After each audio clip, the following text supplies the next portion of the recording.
ಅಯೋಧ್ಯೆಯ ಶ್ರೀರಾಮ ಮಂದಿರದ ದೇಣಿಗೆ ಕಳ್ಳತನ ಪ್ರಕರಣ ದೇಶದಲ್ಲೇ ಸಂಚಲನ ಸೃಷ್ಟಿಸಿದ್ದು, ಈ ದೇಣಿಗೆ ಕಳ್ಳತನದ ನಂಟು ಕರ್ನಾಟಕಕ್ಕೂ ತಲುಪಿದೆ. ಇನ್ನು ಈ ನಡುವೆ ಚಂಪತ್ ರಾವ್ ವಿಚಾರಣೆ ನಡೆದಿದ್ದು, ಕಳ್ಳತನಕ್ಕೂ ನನಗೂ ಸಂಬಂಧವೇ ಇಲ್ಲ ಎಂದಿದ್ದಾರೆ. ಇಂದಿನಿಂದ ರಾಜ್ಯದಲ್ಲಿ ಎಸ್ಐಆರ್ ಆರಂಭ. ಸಿಎಂ ಮನೆಯಿಂದಲೇ ಎಸ್ಐಆರ್ ಆರಂಭವಾಗಿದ್ದು, ಹಲವು ರಾಜಕೀಯ ಫೈಟ್ ಜೊತೆಗೆ ಮತ್ತಷ್ಟು ಫೈಟ್ಗಳಿಗೆ ಮೊದಲ ದಿನವೇ ಸಾಕ್ಷಿಯಾಗಿದೆ. ಬೀದಿ ನಾಯಿಗಳ ಸಂತಾನಹರಣ ಹಾಗೂ ಗಿಡ ನೆಡುವ ಯೋಜನೆಯಲ್ಲಿ ಅಧಿಕಾರಿಗಳು ಅಕ್ರಮ ನಡೆಸಿದ್ರ? ರಾಜ್ಯ ಬಿಜೆಪಿಯಲ್ಲಿ ಆಡಿಯೋ ವೈರಲ್ ಹಲ್ಚಲ್. ಇದರ ಹಿಂದೆ ಕಾಂಗ್ರೆಸ್ ನಾಯಕರ ಕೈವಾಡ ಇದೆ ಎಂದಿದ್ಯಾಕೆ? ಎಲ್ಲವನ್ನು ನೋಡೋಣ ಇವತ್ತಿನ ಕರ್ನಾಟಕ ಟಾಪ್ 20ಯಲ್ಲಿ. ಅಯೋಧ್ಯೆಯ ಶ್ರೀರಾಮ ಮಂದಿರದಲ್ಲಿ ನಡೆದ ದೇಣಿಗೆ ಕಳ್ಳತನ ಪ್ರಕರಣ ದೇಶದಲ್ಲೇ ಸಂಚಲನ ಸೃಷ್ಟಿಸಿದೆ. ಈವರೆಗೂ ಉತ್ತರ ಪ್ರದೇಶಕ್ಕೆ ಸೀಮಿತವಾಗಿದ್ದ ಈ ಪ್ರಕರಣದ ನಂಟು ಈಗ ಕರ್ನಾಟಕವನ್ನು ತಲುಪಿದೆ. ಅದು ಭೂಗತ ವ್ಯಕ್ತಿಗಳಿಗೂ ವಿಸ್ತರಿಸಿದೆ ಅಂತ ಮಾಜಿ ಸಿಎಂ ಅಖಿಲೇಶ್ ಯಾದವ್ ಹೊಸ ಬಾಂಬ್ ಸಿಡಿಸಿದ್ದು, ಬಿಜೆಪಿ ದೇಶಕ್ಕಿಂತ ದೇಣಿಗೆಗೆ ಹೆಚ್ಚು ಆದ್ಯತೆ ನೀಡ್ತಾ ಇದೆ ಅಂತ ಟೀಕಿಸಿದ್ದಾರೆ. ಕರ್ನಾಟಕದ ಭೂಗತ ಮತ್ತು ನೋಂದಾಯಿಸಲ್ಪಡದ ಜನರು ಚುನಾವಣೆಗೆ ಸಂಬಂಧಿಸಿದ ಪಿತೂರಿಗಳಲ್ಲಿ ಭಾಗಿಯಾಗಿದ್ದಾರೆ. ಅವರ ಚಟುವಟಿಕೆಗಳು ಈಗ ಬಹಿರಂಗಗೊಂಡಿವೆ ಅಂತ ಆರೋಪಿಸಿದ್ರು. ಆದ್ರೆ ಕರ್ನಾಟಕದ ನೋಂದಾಯಿತವಲ್ಲದ ವ್ಯಕ್ತಿಗಳು ಯಾರು ಅನ್ನೋದನ್ನ ಅವರು ಹೇಳಿಲ್ಲ. ರಾಮ ಮಂದಿರ ದೇಣಿಗೆ ದುರುಪಯೋಗ ಪ್ರಕರಣದಲ್ಲಿ ಟ್ರಸ್ಟ್ನ ಮಾಜಿ ಪ್ರಧಾನ ಕಾರ್ಯದರ್ಶಿ ಚಂಪತ್ ರಾಯ್ ಮೇಲೆ ಅನುಮಾನ ಹೆಚ್ಚಾಗ್ತಿದೆ. ಈ ಹಿನ್ನೆಲೆ ಎಸ್ಐಟಿ 2ನೇ ಹಂತದ ತನಿಖೆ ಆರಂಭಿಸಿದ್ದಾರೆ. 3 ಗಂಟೆಗಳ ಕಾಲ ಚಂಪತ್ ರಾಯ್ರನ್ನ ಎಸ್ಐಟಿ ಅಧಿಕಾರಿಗಳು ವಿಚಾರಣೆ ನಡೆಸಿದ್ದಾರೆ. ವಿಚಾರಣೆಯ ಸಮಯದಲ್ಲಿ ಕಾಣಿಕೆಗಳ ಕಳ್ಳತನದಲ್ಲಿ ನನ್ನ ಪಾತ್ರ ಇಲ್ಲ ಅಂತ ಟಿನ್ನು ಯಾದವ್ ಹೀಗೆ ಮಾಡಬಹುದು ಅಂತ ಅನ್ಕೊಂಡಿರ್ಲಿಲ್ಲ. ನನ್ನ ಕಣ್ತಪ್ಪಿನಿಂದ ಈ ಅಕ್ರಮ ನಡೆದಿದೆ, ಆದ್ರೆ ಈ ವಿಚಾರಗಳು ನನ್ನ ಗಮನಕ್ಕೆ ಬಂದಿರಲಿಲ್ಲ ಅಂತ ಸಮರ್ಥನೆ ಮಾಡಿಕೊಂಡಿದ್ದಾರೆ. ಆದಾಗ್ಯೂ ಹಲವು ಪ್ರಶ್ನೆಗಳಿಗೆ ಉತ್ತರಿಸಲು ವಿಫಲರಾದ ಚಂಪತ್ ರೈ ಬ್ಯಾಂಕ್ ವರ್ಗಾವಣೆಗಳು, ಭೂಮಿ ಖರೀದಿ ಸೇರಿದಂತೆ ಹಲವು ಪ್ರಶ್ನೆಗಳಿಗೆ ಉತ್ತರಿಸಿಲ್ಲ.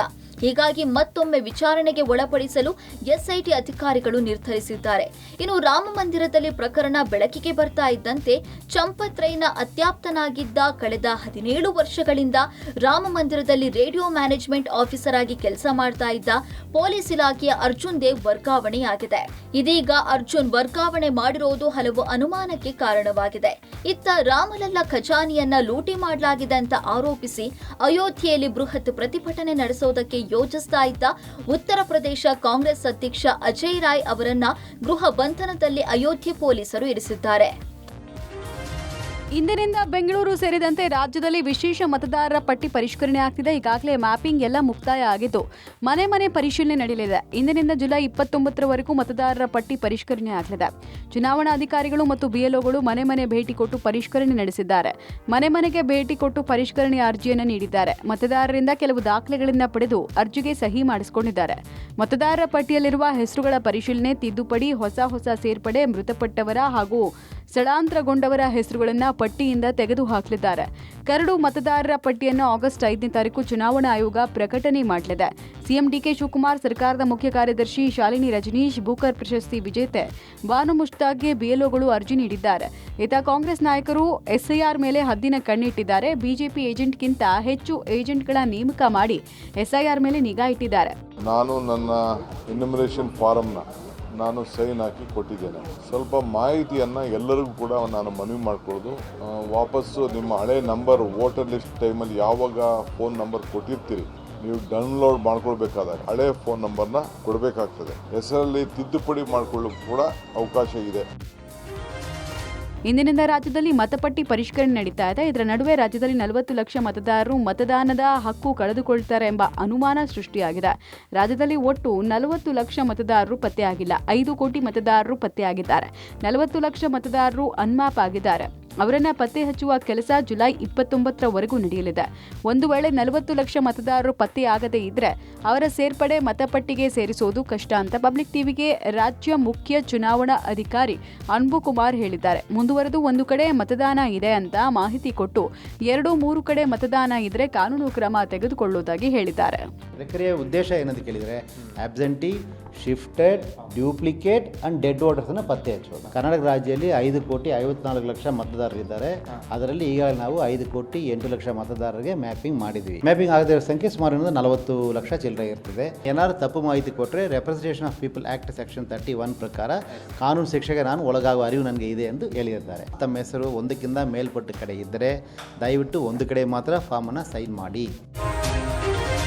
ಬೆಂಗಳೂರಿನಲ್ಲಿ ಬೀದಿ ನಾಯಿಗಳ ಸಂತಾನಹರಣ ಹಾಗೂ ಗಿಡ ನೆಡುವ ಯೋಜನೆ ಸಂಬಂಧ ಸಚಿವ ಕೃಷ್ಣ ಬೈರೇಗೌಡ ಅಧಿಕಾರಿಗಳನ್ನ ತರಾಟೆಗೆ ತೆಗೆದುಕೊಂಡಿದ್ದಾರೆ. ನಾಯಿಗಳ ಸಂತಾನಹರಣ ಕಾರ್ಯಕ್ರಮದ ವಿಚಾರವಾಗಿ ಬೆಂಗಳೂರು ನಗರಾಭಿವೃದ್ಧಿ ಸಚಿವ ಕೃಷ್ಣ ಬೈರೇಗೌಡ ಅಧಿಕಾರಿಗಳನ್ನ ತರಾಟೆಗೆ ಪಡೆದ ಘಟನೆ ನಡೆದಿದೆ. 20 ವರ್ಷದಿಂದಲೂ ಸಂತಾನಹರಣ ಮಾಡಿಯೂ ನಾಯಿಗಳ ಸಂಖ್ಯೆ ಅಷ್ಟೇ ಇರಲು ಹೇಗೆ ಸಾಧ್ಯ? ನಾನೇನು ಕಿವಿಯಲ್ಲಿ ಹೂವಿಟ್ಕೊಂಡು ಕೂತಿದ್ದೀನ? ಸಂತಾನಹರಣ ಮಾಡಿದ್ರೆ ನಾಯಿಗಳ ಸಂಖ್ಯೆ ಯಾಕೆ ಹೆಚ್ಚಾಯಿತು ಅಂತ ಅಧಿಕಾರಿಗಳ ಅಸಂಬದ್ಧ ಉತ್ತರಕ್ಕೆ ಸಚಿವರು ಕಿಡಿಕಾರಿದ್ದಾರೆ. ಅಂಕಿಅಂಶ ಇಲ್ಲದ ಸಭೆಗೆ ಬಂದ ಅಧಿಕಾರಿಗಳಿಗೆ ಅಮಾನತು ಎಚ್ಚರಿಕೆ ನೀಡಿದ್ದಾರೆ. ಇತ್ತ ಗಿಡ ನೆಡುವ ನೆಪದಲ್ಲಿ ಗುಣಿ ತೋಡುವುದರಲ್ಲೂ ಲೂಟಿ ಹೊಡೆದರ ಅಧಿಕಾರಿಗಳು ಎಂಬ ಅನುಮಾನ ಮೂಡಿದೆ. 2008ರಿಂದ 20 ಲಕ್ಷ ಗಿಡ ನೆಟ್ಟಿದ್ದೀವಿ ಅಂತ ಹೇಳ್ತಾರೆ. ಮರಗಣತಿ ಪ್ರಕಾರ ಎಷ್ಟು ಆಗಿದೆ ಅಂತ ಕೇಳಿದ್ರೆ 9 ಲಕ್ಷ ಮರಗಳು ಇವೆ ಅಂತ ಇವರೇ ಹೇಳ್ತಾ ಇದ್ದಾರೆ. ಹಾಗಾದ್ರೆ ನೆಟ್ಟ ಗಿಡಗಳು ಎಲ್ಲಿ ಹೋದವು ಅಂತ ಸಚಿವ ಕೃಷ್ಣ ಬೈರೇಗೌಡ ಪ್ರಶ್ನಿಸಿದ್ದಾರೆ. ಗುಣಿ ತೋಡುವ ಕಾಸನ್ನ ಕೊಳ್ಳೆ ಹೊಡೆದಿದ್ದೀರಾ ಅಂತ ಸಚಿವರು ಅಧಿಕಾರಿಗಳಿಗೆ ಕ್ಲಾಸ್ ತೆಗೆದುಕೊಂಡಿದ್ದಾರೆ. ಅವರು ನಾನು 2008ರಿಂದ ಎಷ್ಟು ಗಿಡ ನೆಟ್ಟಿದ್ದೀವಿ ಅಂತ ಹೇಳಿದ್ರೆ ಸುಮಾರು ಒಂದು 20 ಲಕ್ಷ ಗಿಡ ನೆಟ್ಟಿದ್ದೀವಿ ಅಂತ ಹೇಳ್ತಾರೆ. ಗಿಡಕ್ಕೆ ಆದರೆ ವೆಚ್ಚ ಒಂದು ಗಿಡದಲ್ಲಿ ಅದರ ಕಾಂಪೊನೆಂಟ್ ಅಷ್ಟಿರುತ್ತೆ. ಇಷ್ಟು ಸೇರಿಸಿದ್ರೆ ಹೆಚ್ಚು ಕಮ್ಮಿ 2300 ರೂಪಾಯಿ ಆಗುತ್ತೆ. ಇದು 2300 ರೂಪಾಯಿಗೆ ಬ್ರೇಕ್ ಡೌನು. ಇದಲ್ಲದೆ 3100 ರೂಪಾಯಿದು ಎಸ್ಟಿಮೇಟು ಬೇರೆ ಇದೆ. ಅದರಲ್ಲಿ ನೀರಿಗೂ ಜಾಸ್ತಿ ಆಗುತ್ತೆ, ಇನ್ನು ವಾಚ್ ಆ್ಯಂಡ್ ವಾರ್ಡು ಜಾಸ್ತಿ ಆಗುತ್ತೆ. ಅದನ್ನು 5 ವರ್ಷಕ್ಕೆ ಮೇಂಟೆನೆನ್ಸ್ ಮಾಡ್ತಾರೆ. ಈ ಕಾಂಪೊನೆಂಟ್ಸ್ ಜಾಸ್ತಿ ಆಗ್ತವೆ ಅದರಲ್ಲಿ. ಬಿಜೆಪಿ ರಾಜ್ಯಾಧ್ಯಕ್ಷ ಬಿವೈ ವಿಜೇಂದ್ರ ಅವರನ್ನ ರಾಜ್ಯಾಧ್ಯಕ್ಷ ಸ್ಥಾನದಿಂದ ಕೆಳಗಿಳಿಸಲು ಹೈಕಮಾಂಡ್ಗೆ ಒತ್ತಾಯಿಸಿರುವ ಮಾಜಿ ಸಿಎಂ ಡಿವಿ ಸದಾನಂದ ಗೌಡರದ್ದು ಎನ್ನಲಾದ ಆಡಿಯೋ ಈಗ ಬಿಜೆಪಿ ಪಾಳೆಯದಲ್ಲಿ ಸದ್ದು ಮಾಡಿದೆ. ಇದೀಗ ರಾಜ್ಯ ಬಿಜೆಪಿಯಲ್ಲಿ ಕಿಚ್ಚೆಬ್ಬಿಸಿರುವ ಆಡಿಯೋ ಪ್ರಕರಣ ಕುರಿತು ಬಿಜೆಪಿ ಹೈಕಮಾಂಡ್ ಮಾಹಿತಿ ಪಡೆದಿದೆ. ಇನ್ನು ರಾಜ್ಯ ಬಿಜೆಪಿಯಲ್ಲಿ ಏನಾಗ್ತಾ ಇದೆ ಅನ್ನುವ ಅಂದಾಜೆ ಬಿಜೆಪಿ ಹೈಕಮಾಂಡ್ಗೆ ಗೊತ್ತಾಗ್ತಿಲ್ವಂತೆ. ಒಂದರ ನಂತರ ಒಂದು ಪಕ್ಷಕ್ಕೆ ಡ್ಯಾಮೇಜ್ ತರುವ ಘಟನೆಗಳಿಗೆ ರಾಜ್ಯ ಬಿಜೆಪಿ ಸಾಕ್ಷಿಯಾಗ್ತಾ ಇದೆ. ಆಡಿಯೋ ವೈರಲ್ ಬೆನ್ನಲ್ಲೇ ಬಿಜೆಪಿ ವರಿಷ್ಠರು ಖಡಕ್ ನಿರ್ಣಯ ತೆಗೆದುಕೊಳ್ಳುವ ಸಾಧ್ಯತೆ ಇದೆ ಎನ್ನಲಾಗಿದೆ. ಈ ಮಧ್ಯೆ ಹೈಕಮಾಂಡ್ಗೆ ಪರಸ್ಪರ ದೂರು ಕೊಡೋದಕ್ಕೆ ಡಿವಿ ಸದಾನಂದ ಗೌಡ ಹಾಗೂ ವಿಜಯೇಂದ್ರ ಮುಂದಾಗಿದ್ದಾರೆ ಎನ್ನಲಾಗಿದೆ. ಮತ್ತೊಂದೆಡೆ ಆಡಿಯೋ ವೈರಲ್ ಬಗ್ಗೆ ಹೈಕಮಾಂಡ್ಗೆ ಸ್ಪಷ್ಟನೆ ನೀಡಲು ಡಿವಿ ಸದಾನಂದ ಗೌಡರು ಮುಂದಾಗಿದ್ದಾರೆ. ಆದ್ರೆ ಬಿಜೆಪಿ ಹೈಕಮಾಂಡ್ ನಾಯಕರ ಭೇಟಿಗೆ ಸಮಯ ಸಿಕ್ಕಿಲ್ವಂತೆ. ಹೀಗಾಗಿ ಸಮಯಾವಕಾಶ ಸಿಗದ ಹಿನ್ನೆಲೆ ಡಿವಿ ಸದಾನಂದ ಗೌಡರು ಬೆಂಗಳೂರಿನಲ್ಲೇ ಇದ್ದಾರೆ. ಸರ್, ಇದನ್ನು ನಾನು ಕೂಡ ಕೇಳಿದ್ದೀನಿ. ವಾಯ್ಸ್ ಅದೇ ಥರ ಇದ್ದರೂ ಕೂಡ ಅದರ ಸತ್ಯಾಸತ್ಯತೆಯನ್ನು ನಾವು ಪರಿಶೀಲನೆ ಮಾಡಬೇಕು. ಯುಗ, ಮಿಮಿಕ್ರಿ ಯುಗ, ಖಂಡಿತವಾಗಿ ಕೂಡ ಇದು ರಾಜ್ಯದಲ್ಲಿ ಸಂಚಲನವಂತೂ ಉಂಟು ಮಾಡಿರೋದು ನಿಜಾನೇ. ಇದು ರಾಜ್ಯ ನಾಯಕರಿಗೂ ನಮ್ಮ ರಾಷ್ಟ್ರೀಯ ನಾಯಕರು ಕೂಡ ಗೊತ್ತಿದೆ. ರಾಷ್ಟ್ರ ನಾಯಕರಿಗೆ ಅದು ಯಾರು ಮಾಡವ್ರೆ ಸುಳ್ಳ ನಿಜ ಅಂತೇಳಿ ಕಂಡುಹಿಡಿಯೋದೇನು ಅಷ್ಟು ದೊಡ್ಡ ವಿಷಯ ಏನಿಲ್ಲ. ಇದರ ಬಗ್ಗೆ ನಮ್ಮ ರಾಷ್ಟ್ರೀಯ ನಾಯಕರು ಅದರ ಬಗ್ಗೆ ಜವಾಬ್ದಾರಿಯನ್ನು ತಗೊಂಡು ಕ್ರಮವನ್ನು ವಹಿಸ್ತಾರೆ. ಬಿಜೆಪಿ ರಾಜ್ಯಾಧ್ಯಕ್ಷ ಸ್ಥಾನದಿಂದ ಬಿವೈ ವಿಜೇಂದ್ರ ಅವರನ್ನ ಕೆಳಗಿಳಿಸುವ ಬಗ್ಗೆ ದೆಹಲಿ ನಾಯಕರಿಗೆ ಒತ್ತಾಯ ಮಾಡಿರುವ ಆಡಿಯೋವೊಂದು ಕೇಸರಿ ಪಾಳೆಯದಲ್ಲಿ ತಲ್ಲಣ ಸೃಷ್ಟಿಸಿದೆ. ಆಡಿಯೋ ವೈರಲ್ ಬಗ್ಗೆ ರಾಜ್ಯ ಬಿಜೆಪಿ ನಾಯಕರು ಕಿಡಿಕಾರಿದ್ದಾರೆ. ನಮ್ಮಲ್ಲಿ ಗೊಂದಲ ಮೂಡಿಸಲು ಆಡಿಯೋ ವೈರಲ್ ಕಾಂಗ್ರೆಸ್ನವರೇ ಮಾಡಿರಬಹುದು ಅಂತ ಕಾಂಗ್ರೆಸ್ ನಾಯಕರ ವಿರುದ್ಧ ಮಾಜಿ ಡಿಸಿಎಂ ಅಶ್ವಥ್ ನಾರಾಯಣ್ ಆರೋಪಿಸಿದ್ದಾರೆ. ಇದನ್ನ ರೆಕಾರ್ಡ್ ಮಾಡಿ ಕೊಟ್ಟವರು ಯಾರು? ಆಡಿಯೋ ವೈರಲ್ ಮಾಡಿದವನ ಹಿಡಿದ್ರೆ ಎಲ್ಲವೂ ಗೊತ್ತಾಗುತ್ತೆ ಅಂತ ಹೇಳಿದರು. ಇನ್ನು ವಿಪಕ್ಷ ನಾಯಕ ಆರ್ ಅಶೋಕ್ ಮಾತನಾಡಿ, ಈಗಾಗಲೇ ಸದಾನಂದ ಗೌಡರು ಆಡಿಯೋ ನನ್ನದಲ್ಲ ಅಂದಿದ್ದಾರೆ. ಯಾರೇ ಅಧ್ಯಕ್ಷರನ್ನ ತೆಗೀರಿ ಅಂದ್ರೆ ಹೈಕಮಾಂಡ್ ತೆಗೆಯಲ್ಲ. ಹೈಕಮಾಂಡ್ ಯಾವಾಗ ತೀರ್ಮಾನ ಮಾಡಬೇಕೋ ಆಗ ಮಾಡ್ತಾರೆ ಅಂತ ಹೇಳಿದ್ದಾರೆ. ಅವ್ರು ನಂದು ಅಲ್ವೇ ಅಲ್ಲ ಅಂತ ಹೇಳಿದ್ಮೇಲೆ ಇದ್ರ ಬಗ್ಗೆ ಚರ್ಚೆ ಏನಕ್ಕೆ? ಅವ್ರು ನಂದಲ್ಲ. ಅವ್ರು ಯಾರು ರೆಕಾರ್ಡ್ ಮಾಡಿದಾನೋ ಅವನ್ನೇ ಕೇಳಿ. ಯಾರು ರೆಕಾರ್ಡ್ ಮಾಡಿದ್ನಲ್ಲ ಅವ್ನು ಹಿಡ್ಕೊಂಬನ್ನಿ. ರೆಕಾರ್ಡ್ ಮಾಡೋದಂಥವನ್ನ ನಿಮ್ಮ ದಿಕ್ಕೆಲ್ಲಿ ಹೋಗ್ಬೇಕಂದ್ರೆ ರೆಕಾರ್ಡ್ ಮಾಡಿದೊಂದು ಕಡೆ ಹೋಗ್ಬೇಕು. ರೆಕಾರ್ಡ್ ಕೊಟ್ಟಿದ್ದಾನೆ, ಈ ರೆಕಾರ್ಡ್ ಎಲ್ಲಿಂದ ಬರ್ತು, ಈ ವಾಯ್ಸ್ ಎಲ್ಲಿಂದ ಬರ್ತು, ಯಾರು ಏನು ಅಂತ ಬರಲಿ, ಆಗ ಸತ್ಯಾಸತ್ಯತೆ ಗೊತ್ತಾಗುತ್ತೆ. ಈಗ ಇಲ್ಲ, ನಾನು ಹೇಳಿಲ್ಲ, ನಂದಲ್ಲ ಅಂತ ಹೇಳಿದ್ದಾರೆ. ಈಗಾಗಲೇ ಸದಾನಂದ ಗೌಡರು ಹೇಳಿದ್ದಾರೆ ಅದು ಆಡಿಯೋ ನಂದೇ ಅಲ್ಲ ಅಂತ ಹೇಳಿದ್ದಾರೆ. ಮತ್ತು ಯಾರೋ ಹೇಳೋದ್ರಿಂದ ಏನು ನಮ್ಮ ರಾಷ್ಟ್ರೀಯ ನಾಯಕತ್ವ ತೀರ್ಮಾನ ಏನು ಆಗಲ್ಲ. ಆಲ್ ಇಂಡಿಯಾ ಪಾರ್ಟಿ ಇರೋದ್ರಿಂದ ತೀರ್ಮಾನ ಅಲ್ಲಿ ಆಲ್ ಇಂಡಿಯಾದಲ್ಲೇ ಆಗುತ್ತೆ. ಮತ್ತು ಯಾರೋ ಹೇಳಿದ್ರು, ಯಾರೋ ಸಲಹೆ ಮಾಡಿದ್ರು ಅಂತ ಏನು ನಡೆಯಲ್ಲ. ಇದೊಂದು ಸಾಮೂಹಿಕ ನೇತೃತ್ವ ಇರತಕ್ಕಂಥ ಕರ್ನಾಟಕದಲ್ಲಿ ಪಾರ್ಟಿ ನಮ್ಮದು. ಯಾರು ಹೇಳಿದ ತಕ್ಷಣ ಅಧ್ಯಕ್ಷರನ್ನು ತೆಗೆಯಲ್ಲ, ಯಾರು ಮಾಡುವಂತ ತಕ್ಷಣ ಅಧ್ಯಕ್ಷರನ್ನೇನು ಮಾಡಲ್ಲ. ಅದು ಕೇಂದ್ರದ ನಾಯಕತ್ವಕ್ಕೆ ಬಿಟ್ಟಂಥ ವಿಚಾರ. ವಿಧಾನ ಪರಿಷತ್ ಚುನಾವಣೆಯಲ್ಲಿ ಶಾಸಕರಿಂದ ಅಡ್ಡ ಮತದಾನ ನಡೆದಿದೆ ಎಂಬ ಆರೋಪಗಳು ತೀವ್ರ ಚರ್ಚೆಗೆ ಗ್ರಾಸಾಗಿತ್ತು. ಈ ಬೆನ್ನಲ್ಲೇ ಹಾಸನ ಜಿಲ್ಲೆಯ ಬೇಲೂರು ಕ್ಷೇತ್ರದ ಬಿಜೆಪಿ ಶಾಸಕ ಎಚ್.ಕೆ. ಸುರೇಶ್ ದೇವಸ್ಥಾನದಲ್ಲಿ ಆಣೆ ಪ್ರಮಾಣ ಮಾಡಿದ್ದಾರೆ. ಆಣೆ ಪ್ರಮಾಣ ಮಾಡುವ ಮೂಲಕ ತಾವೊಬ್ಬ ನಿಷ್ಠಾವಂತ ಪಕ್ಷದ ಕಾರ್ಯಕರ್ತ ಎಂಬುದನ್ನು ಸಾಬೀತುಪಡಿಸೋಕೆ ಮುಂದಾಗಿದ್ದಾರೆ. ಬೇಲೂರಿನ ಐತಿಹಾಸಿಕ ಹಾಗೂ ಪ್ರಸಿದ್ಧ ಶ್ರೀ ಚೆನ್ನಕೇಶವ ಸ್ವಾಮಿ ದೇವಾಲಯದ ಆವರಣದಲ್ಲಿ ಶಾಸಕರು ಆಣೆ ಪ್ರಮಾಣ ಮಾಡಿದ್ದಾರೆ. ದೇವಾಲಯದ ಆವರಣದ ಎದುರಿನ ಬಲಿಕಲ್ಲು ಮುಟ್ಟಿ ಪ್ರಮಾಣ ಮಾಡಿದಂತಹ ಶಾಸಕರು ಈ ಕರಿಕಲ್ಲೇ ಸಾಕ್ಷಿ, ನಾನು ವಿಧಾನ ಪರಿಷತ್ ಚುನಾವಣೆಯಲ್ಲಿ ಯಾವುದೇ ಅಡ್ಡ ಮತದಾನ ಮಾಡಿಲ್ಲ ಅಂತ ಉಚ್ಚರಿಸಿದರು. ಅಷ್ಟೇ ಅಲ್ಲದೆ ನಾನು ನನ್ನ ಜೀವ ಇರೋ ತನಕ ಬಿಜೆಪಿಗೆ ದ್ರೋಹ ಮಾಡಿಲ್ಲ ಅಂತ 3 ಬಾರಿ ಪುನರುಚ್ಚರಿಸಿದರು. ಬೇಲೂರು ಚೆನ್ನಕೇಶವ ದೇವಾಲಯದ ಬಳಿಕ ಶ್ರೀ ಕ್ಷೇತ್ರ ಧರ್ಮಸ್ಥಳದಲ್ಲೂ ಶಾಸಕರು ಆಣೆ ಪ್ರಮಾಣ ಮಾಡಿದ್ದಾರೆ. ಇನ್ನು ಈ ಬಗ್ಗೆ ಮಾತನಾಡಿದ ಅವರು, ನನ್ನ ಹಿಂದೆ ಷಡ್ಯಂತ್ರ ನಡೀತಾ ಇದೆ, ಪ್ರಧಾನಿ ಮೋದಿಗೆ ದ್ರೋಹ ಬಗೆದ್ರೆ ಭಗವಂತ ಕ್ಷಮಿಸಲ್ಲ ಅಂತ ಹೇಳಿದರು. ಮಂಜುನಾಥ ಸ್ವಾಮಿಯನ್ನ ದರ್ಶನವನ್ನು ಪಡೆದು ಮಂಜುನಾಥ ಸ್ವಾಮಿಯ ಮುಂದೆ ತಮ್ಮಲ್ಲಿ ಪ್ರಮಾಣವನ್ನು ಮಾಡಿ ಹೇಳುತ್ತಾ ಇದ್ದೇನೆ, ನಾನೊಬ್ಬ ನಿಷ್ಠಾವಂತ ಪ್ರಾಮಾಣಿಕ ಕಾರ್ಯಕರ್ತ ಭಾರತೀಯ ಜನತಾ ಪಕ್ಷದ. ನಾನು ಅಡ್ಡ ಮತದಾನವನ್ನು ಮಾಡಿಲ್ಲ, ಭಾರತೀಯ ಜನತಾ ಪಕ್ಷಕ್ಕೆ ದ್ರೋಹವನ್ನು ಮಾಡಿಲ್ಲ.